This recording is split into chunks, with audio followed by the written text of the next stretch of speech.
Hello friends, welcome back to my channel. ఈరోజు వీడియోలో ఫిష్తో ఒక మంచి టేస్ట్లీ డెలిషియస్ ఫుడ్ అయినా మీతో షేర్ చేసుకుంటున్నాను.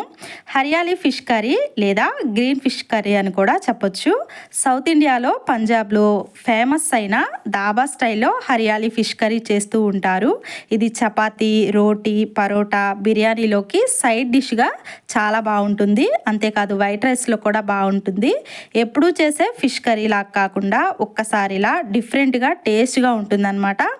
ఎక్కువ మంది ఫ్యామిలీ అంతా కలిసినప్పుడు లేదా ఇంటికి గెస్ట్ ఎవరైనా వచ్చినప్పుడు ఒకసారి ఇలా ట్రై చేసేయండి, చాలా బాగుంటుంది. లేట్ చేయకుండా దీని ప్రాసెస్లోకి అయితే వెళ్ళిపోదాము. ఇక్కడ 1 కేజీ ఫిష్ని అయితే తీసుకుని ఇందులోనికి 2 టేబుల్ స్పూన్ల దాకా సాల్ట్, 2 టేబుల్ స్పూన్ దాకా కారం, 1/2 టేబుల్ స్పూన్ పసుపు, 1 టేబుల్ స్పూన్ ఆయిల్ని అయితే తీసుకోవాలి. ఇలా కరెక్ట్గా కొలతలతో కనుక చేశారంటే హరియాలీ ఫిష్ కర్రీ అనేది టేస్ట్ చాలా బాగుంటుంది. సో వీటన్నిటికీ పట్టించాలి. ముక్కలన్నిటికీ ఈక్వల్గా కలిసేలాగా ఇలా కలిపేసి పట్టించిన తర్వాత ఒక 5 నిమిషాల దాకా మూత పెట్టుకుని పక్కన పెట్టుకోవాలి. ఇలా చక్కగా పెట్టుకున్న తర్వాత ఒక మిక్సీ జార్ తీసుకుని అందులోనికి 2 పచ్చిమిరపకాయలు, అదేవిధంగా ఇందులోనికి 4-5 వెల్లుల్లి రెమ్మల్ని తీసుకోవాలి. అదేవిధంగా ఒక చిన్న అల్లం ముక్కని ఇలా చిన్న చిన్న ముక్కల్లాగా కట్ చేసి తీసుకోవాలి. ఒక అరగుప్పెడు పుదీనా, 1 గుప్పెడు కొత్తిమీర, వీటన్నిటిని నీట్గా వాష్ చేసి తీసుకోవాలి. అదేవిధంగా 2 టేబుల్ స్పూన్ల దాకా దీనిలోకి వాటర్ని తీసుకుని వీలైనంత మెత్తగా చక్కగా గ్రైండ్ చేసుకోవాలి. చూసారు కదా, ఈ విధంగా ఉంటే సరిపోతుంది. దీన్ని కూడా తీసి పక్కన పెట్టుకుని ఈ హరియాలీ ఫిష్ కర్రీని ప్రిపేర్ చేయడం కోసం ఒక వెడల్పాటి దాకాని స్టవ్ మీద పెట్టుకుని ఒక 5 టేబుల్ స్పూన్ల దాకా ఆయిల్ని తీసుకోవాలి. ఆయిల్ లైట్గా హీట్ చేసిన తర్వాత ఇందులోనికి 2 పచ్చిమిరపకాయలు అండ్ ఇక్కడ పెద్ద సైజు ఆనియన్ని చిన్న ముక్కలాగా కట్ చేసి ఇందులోకైతే యాడ్ చేసుకోవాలి. ఈ రెండింటిని దోరగా వేయించుకోవాలి. పెద్దగా బాగా ఫ్రై చేయాల్సిన అవసరం ఏమీ లేదు, లైట్గా ఫ్రై చేస్తే సరిపోతుంది. ఇదంతా ఇలా ఫ్రై చేసిన తర్వాత పేస్ట్ చేసి పెట్టుకున్న గ్రీన్ పేస్ట్ని ఇందులోకైతే యాడ్ చేసుకోవాలి.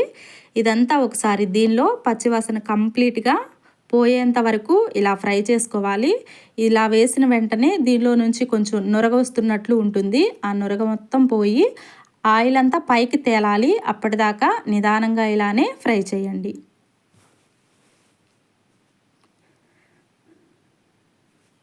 సో చక్కగా చూసారు కదా, పైకి ఆయిల్ తేలుతున్నట్లుంది. ఇలా వస్తే కనుక సరిపోతుంది. ఇప్పుడు మ్యాగ్నేట్ చేసి పెట్టుకున్న ఫిష్ పీసెస్ని ఇందులోకైతే వేసుకోవాలి. ఈ దాకాలో ఎంతవరకు సరిపోతాయో అంతవరకు మాత్రమే వేసుకోండి.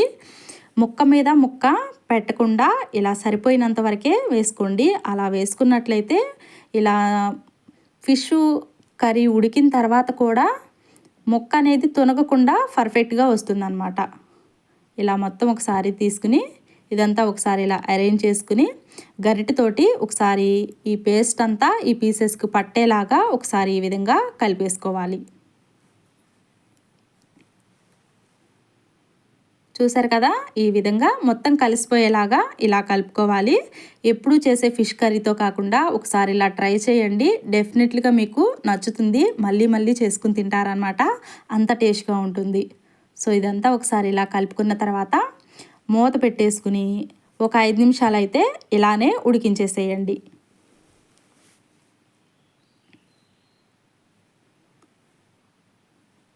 ఈ లోపైతే ఒక బౌల్ తీసుకుని అందులోనికి ఒక నిమ్మకాయ సైజ్ అంతా చింతపండు తీసుకుని ఇలా గుజ్జులాగా చేసుకుని దీన్ని కూడా రెడీగా పక్కన పెట్టుకోవాలి. ఈలోపు మిక్సీ జార్ని తీసుకుని ఇందులోనికి మసాలా పౌడర్ని అయితే ప్రిపేర్ చేసుకుంటున్నాను. 2 దాల్చిన చెక్క ముక్కల్ని చిన్నవైతే తీసుకున్నాను.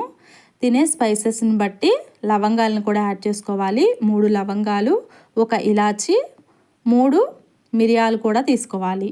అదేవిధంగా 1 టేబుల్ స్పూన్ జీలకర్ర, 1/2 టేబుల్ స్పూన్ మెంతుల్ని అస్సలు స్కిప్ చేయొద్దు. ఫిష్ కర్రీలోకి మెంతులు చాలా బాగుంటుంది. వీటన్నిటినీ కచ్చా పచ్చాగా ఈ విధంగా గ్రైండ్ చేసుకోండి. ఇలా గ్రైండ్ చేసిన తర్వాత ఒక 5 నిమిషాల తర్వాత ఇక్కడ నేను మీకు చూపిస్తున్నాను చూడండి. ఆయిల్ అంతా మంచిగా కనిపిస్తుంది కదా పైకి, ఇలా ఉడకాలన్నమాట. ఇలా ఉడికిన తర్వాత ప్రిపేర్ చేసి పెట్టుకున్న మసాలా పౌడర్ని ఇందులోకి యాడ్ చేసుకోవాలి. ఇలా ఒక 5 నిమిషాల తర్వాతనే యాడ్ చేసుకోవాలి. ఈ మసాలాలన్నీ మంచిగా ఫిష్ పీసెస్కి చక్కగా పడతాయన్నమాట. ప్రిపేర్ చేసి పెట్టుకున్న చింతపండు గుజ్జును కూడా ఇందులోకి వేసుకోండి. ఈ ఫిష్ పీసెస్ ఉన్నాయి కదా, ఈ ముక్కలు మునిగేంత వరకు మంచిగా ఇలా చింతపండు వాటర్ని తీసుకుని పోసుకోవాలి. ఇలా పోసుకున్న తర్వాత మొత్తం ఒకసారి గరిటెతోటి తిప్పకుండా ఇలా క్లాత్ తోటి దాకాని ఇలా రౌండప్ చేస్తున్నట్లు 2-3 సార్లు కలిపి ఈ విధంగా మూత పెట్టుకుని కనీసం హై ఫ్లేమ్లో 10 నిమిషాలు అయితే బాగా మరిగించాలి. ఒక 10 నిమిషాల తర్వాత మూత ఓపెన్ చేసి చూస్తే చక్కగా మరుగుతున్నట్లు కనిపిస్తుంది. ఒకసారి సాల్ట్ సరిపోయిందా లేదా అని చెక్ చేయండి. ఇక్కడ మనం గ్రేవీలోకి సాల్ట్ అస్సలు వేయలేదు కాబట్టి ఉప్పు కొంచెం తగ్గుతుంది. సో ఇప్పుడే చూసుకుని ఒకసారి అయితే అడ్జస్ట్ చేసుకోండి. మరొక 5 నిమిషాల తర్వాత అయితే మూత పెట్టుకుని ఉడికించుకున్నట్లయితే ఈ గ్రేవీ అంతా కంప్లీట్గా ఇనికిపోయి ఆయిల్ పైకి తేలుతున్నట్లు కనిపిస్తుంది. బట్ ఈ టైంలో మాత్రం ఒకసారి క్లాత్తో దాకాని ఇలా పట్టుకుని 2-3 సార్లు ఇదే విధంగా కలుపుకుంటూ ఉండాలి. మధ్య మధ్యలో ఒకసారి చెక్ చేసి అడుగు ఎక్కడ పట్టకుండా ఇలా కలుపుకుంటూనే ఉండాలి. ఇలా కలుపుకున్న తర్వాత మరొక 5 నిమిషాలు అయితే మూత పెట్టుకుని మీడియంలో పెట్టుకుని నిదానంగా ఉడికించుకోవాలి. ఒక 5 నిమిషాల తర్వాత మరొకసారి అయితే చూస్తున్నాను. చూసారు కదా, చక్కగా పైకి ఆయిల్ తేలి మంచిగా ఉడికిపోయి ఉందన్నమాట. ఈ టైంలో కొంచెం కొత్తిమీర లైట్గా ఇలా వేసేసుకుని మరొక 5 నిమిషాలు ఇలానే మూత పెట్టేసేసి ఉడికించాలి. ఈ కొత్తిమీర కూడా మంచిగా ఫ్లేవర్ అనేది బాగా పడుతుందన్నమాట. ఒక 5 నిమిషాల తర్వాత మరొకసారి అయితే మూత ఓపెన్ చేసి చూపిస్తున్నాను. ఆయిల్ మంచిగా పైకి తేలి కొత్తిమీర కూడా ఉడికి ఉందన్నమాట. ఇప్పుడు ఒకసారి ఈ దాకానంతా ఇలా రౌండప్ చేస్తున్నట్లు కలుపుకుని స్టవ్ అయితే ఆఫ్ చేసేసేసుకోండి.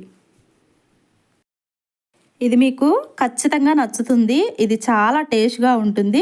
ఇది ప్రిపేర్ చేసుకుని తినటం వల్ల ఆరోగ్యంగా కూడా ఉంటారు. ఎందుకంటే కొత్తిమీర పుదీనాతో చేసాం కాబట్టి హెల్త్కి చాలా మంచిది అనమాట. ఫిష్లో కూడా ఎక్కువ ఫైబర్ ఉంటుంది కాబట్టి ఫిష్ కర్రీని ఇలా చేసుకు తినటం వల్ల గుండెకు కూడా చాలా మంచిది. మీరు కూడా ఒకసారి అయితే ఇలా ట్రై చేయండి. ట్రై చేసి టేస్ట్ ఎలా కుదిరిందో కామెంట్ సెక్షన్లో కామెంట్ చేయండి. ఇప్పటిదాకా దాబా స్టైల్లో హరియాలి ఫిష్ కర్రీని ఎలా ప్రిపేర్ చేయాలో చూశారు కదా. మరిన్ని ఇలాంటి రెసిపీస్ కోసం మన ఛానల్ని సబ్స్క్రైబ్ చేసుకోండి. అలాగే ఈ రెసిపీ కనుక మీకు నచ్చినట్లయితే లైక్ చేయటం మర్చిపోకండి. పక్కనే ఉన్న బెల్ ఐకాన్ని క్లిక్ చేసినట్లయితే నేను పెట్టే వీడియోస్ అన్నీ మీకు నోటిఫికేషన్ ద్వారా అందుతూ ఉంటాయి. Thank you for watching. Have a nice day.